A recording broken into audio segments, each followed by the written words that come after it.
talofa atu Samoa i le ne fiafi. Na ua whaliu le la i lona nofuanga masana. Ai fotua i maile Paul Yuli. Ta awilinga o ngā luenga ma mana al sisi esi. Au ai peona tātou whafoi i le vi inga mal whaftai i le atua. Ono o ia o manuia ai ngā luenga o le asu. La tātou tapo i atu le atua. Suafar te male alo male ngampa ia. Amen. Tātou te tala. A whia mai a nganga sai. Te taitai la mātou tāpo inga nei. O foi nātu e whamanui na ilo suafa mamanu. O le atua tō tasi te male alo male ngampa ia. Amen. Tātou whalongolongo nise upu mai le awhiong pa ia le tua mo tātou le ne fiafi. O le awhiong pa ia le tua le ne fiafi. Ma o mai lea le mareko lo nam ta upu sful malwha. O la o whaita wina le whai upu e ono sful maleono. Whangata mai le fitu sful malelua. Whaafunga mai le whaita wina o le awhiong pa ia le tua. Sa i lalo pe te u le maota. O na alu atua i leo le tasi au na tene o leo sitaulang sili. Wa i loa e ia o pe te ru o lo o mulu. Wa na vaaya tu fo ia te ia o whaape atu. O oe fo isa o lua whaatasi mai Yesu le Nasareta. A o ia ua whaafiti ua whaapea. O te lei loa. O te lei langona fo i le mea o e whai maina. O na alu atu lea o ia i whafu i le whaapaolonga o le lotoa. O toi loa o ia i le au na teine. O na whai atu lea o ia i e o tutu mai. O le tasi le nao i la tau. O na toi whaafiti lea o ia. O toi titi o na toi whai atu lea o e tutu mai a Peteru. E moni, o oe lava lo lato, a wā o le kalilaia oe. O na ungani lea o ia matauto o whaape atu. O te le lo lava lea tangata do te whai maina. O na vivini whaalua lea o mua. O na manatua lea e Peteru o le upu na whetalai atu ai Yesu i a te ia. E le vivini whaalua mua, se ia e whaafiti whaatolu mai a te au. O na matua tangi te le ai lea o ia. Whamania mai le tua le whaita wina o na whionga pa ia, tu maua te pēle vi inga i a te ia, ne i se ia o le whaavavau. Amene. O le a tātou whaamawa lalo i ruma o le tua.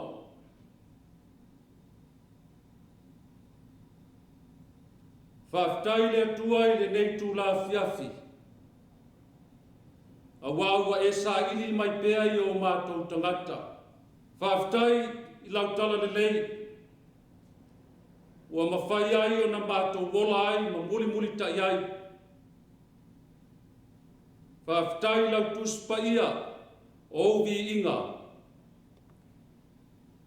Ua mātou mori mawina ai, ngā ruenga mamana au. Lea ua whai mo mātou tāpasai o mātou wola nei. Lea tua no mātou wali e. Ia e whaamanuia mai no mātou watunu nei o Samoa. Ia e lofa le tua mai e whaamanuia mai. I tāpenanga alo watunu nei.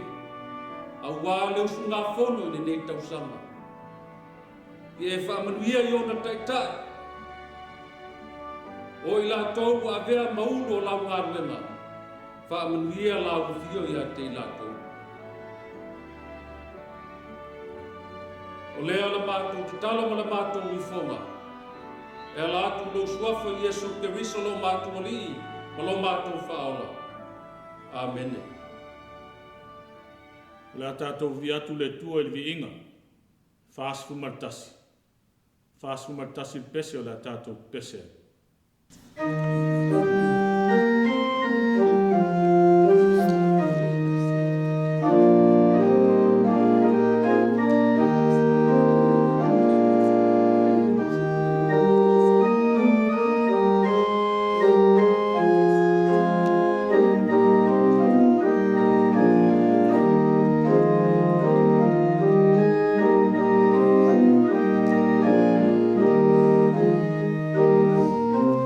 Oh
whaunga mo le nei a fiafi.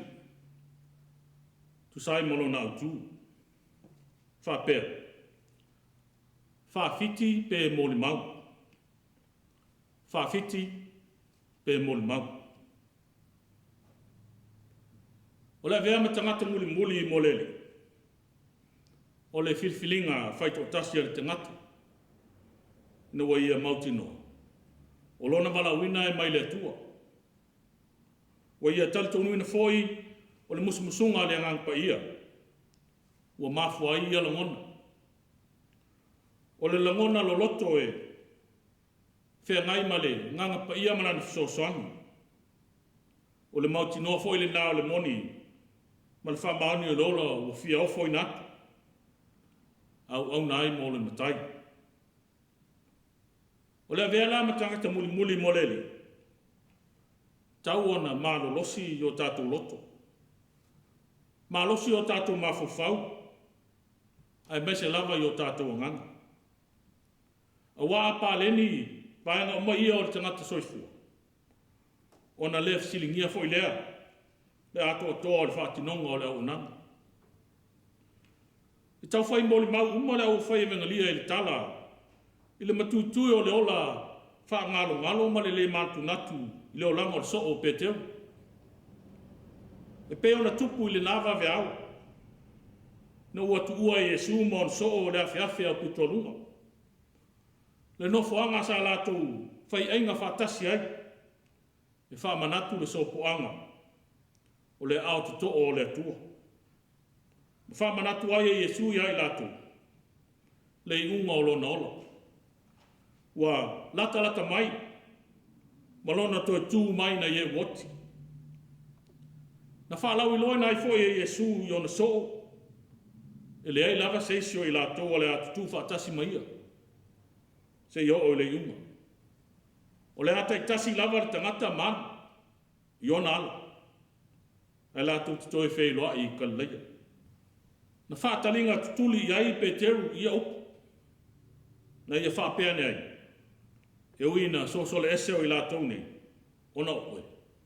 A o au e le ai. Upo le loto toa I le tumutumu o tangata.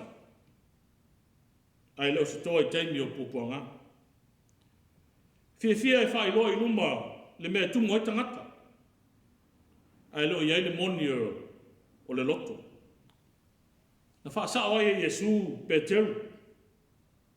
Le moni o te whai atu I ate oi. I le nei lava po a o le I vini wha lua mo. Wha tolu ona e wha fiti mai a tea. E au na tātou manatua. Au ane o tātou wha angaloina le tua.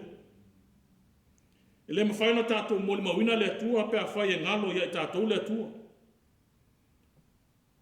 E wha mata whai mo fia ona tātou le wha ngalo le tua. Ai ni mafuanga le malfia. Tele lawa ina tātou wha ngalo le tua. E pe ona tātou whea ngai ma le ola I ona taimi e tau ngale muai. Tātou te wha ngalo ai le tua. Tātou te manatu e le o mo mia le tua I le taimi nei. Mai le se mea te tau ina tātou manatua. Moni maui e leina tutu saila au tu stala o evanglia e wha. Tu saima le ola whaafiti o le tangata I lona matai. Le o langa whaafiti o le au so. Lo lato whenga e ma Yesu.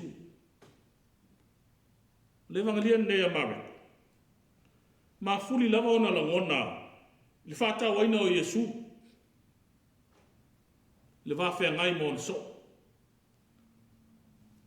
Na wingon manata. Tele ne whata ua I wha maunga ma reko. Tangata lo mana o mia se so soani. I so se wha whita auli. Ma tangata o nuese. Ia foi wha maunga lo mo mauna ele tele. Ne wha ngā ina e le rio. O le ngana wha sai kolosi. Ia ma wha ta oto. Tau wha mamalama I nai. Ia na o onga. Le ngana lea. Pe ona moli mau I aile tu stala o mareka. A whai e sausitasi atea. Aile ino ilonta māma lon tina. Le a vāma le whanau mauso. Ma tua whawhina. E o lava ilona o. E lea o ngā ia moa. Tangata o pito pele mamamai i le mafutanga. A whaatele i eilo tātu alofa. E lea o ngā lea veo i tā ua maso o Yesu. Le wingo le whetalain ngā lele. E lea o whaalea ngā ina le tā ua o le mafutanga whaalea ina. Pei tai o le tangata o fia sa wali whaatasi ma Yesu. E au na wha mua Yesu i mea uma e manatu iai. E au na wha mua le li. Pe a whea ngai ma whi tā ma whaingata. Tātou te mana tua ai. O ia i o tātou teimi o tī ngā. Teimi e whea ngai ma whaingata o le ola nei. Teimi e lutau ina ai. Lo tātou whātou tua. Teimi e whisilingia ai. Po whea o tātou tutu ai. Ia Yesu, malona alofa mai. Whātaitai ngā sili, tala ia yoku mōna maftianga. Leo ona marumatutui o tī ngā, na oifo i ona iwi. Mai iwai na tau au o lesi wha moe moe. Ai na tū mau pēa ona langona, wha lango lango i le tua. O lo pūlelo na ola. Se atai nā wha mo moe lotu. Le tele waso ma tausanga, o whawhea ngai ma maftianga. Ai se whātua fo i nā mausali. Na ia le tua se ailo na ola whalango lango i le li. Wau tausanga o whai mea sili mo ia. Na i loa le leia yo. Le alofa ato toa o le tua i a te ia. E ui na i ai tutono le loto o pupuanga. Ai sa tu mau. Whātalitali lo nā tua na te lea vea i mai. Tai whapea fose e langona se tasio au ngā tamā o le ua e kālesia. Swafa ia orikeni. Teime o le whaasala ina o tangata kerisiano. Ona lo latu whātutua mausali ia keriso, Yesu. Le li o le whaola. Au le i o atu lan whaasalanga, o le asusunu ina. Na tu atu i ai, e le au whaasala se awa noa mo ia. E whai ei mo whaafitia lo nā li o Yesu. Ai o lana moli mau. Whape whea na o whaafiti i lo wali.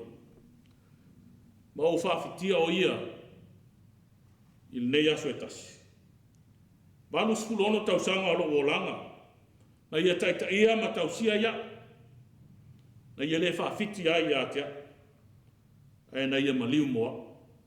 Le mwhai o whaafitia lo wali whaola.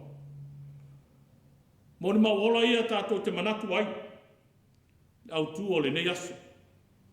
Whaafiti pe moni mau. Tā ua le ola moni mau. Wa al fina ngalo moni leo le tua. Pe ona whaalia ia Yesu Keriso. A vea lo so e fua ma moni mau ola. E ilo ailo nang le lei. Fua e fua ina mai. Mo so se tasi. Pe te lua so tai pe lea. E te ang le lei. Ona o le tua e mafuai. Io e Samoa. Awa tātou te tuli tuli. Na o tātou a inga tātou te alo lofa moni iai. Awa tātou te tuli tuli. Na o e tātou te iloa ma masani ai. E tau iai lo tātou alofa. Ma tātou mana tua. Taimi e whea ngai ma ti ngā ma whai mi tāo le nei ola. Au whaasino mo i tā ua le ala moni. Le ala tātou te iloa i le tua. O lo lata lata mai pēr. Mana tua i o ia. I taimi masa uma. I oe. Na soi fuanga e whea ngai ma whainga tā ma whita. Ai tātou te whea ngai fo i ma le tua. O lona whina ngaro alofa mai. E ala le nā mea tonu. E oe na tātou ola pēr. Ola whinau. Ma ola mōna mai. Amen. La tātou whae ule tātou.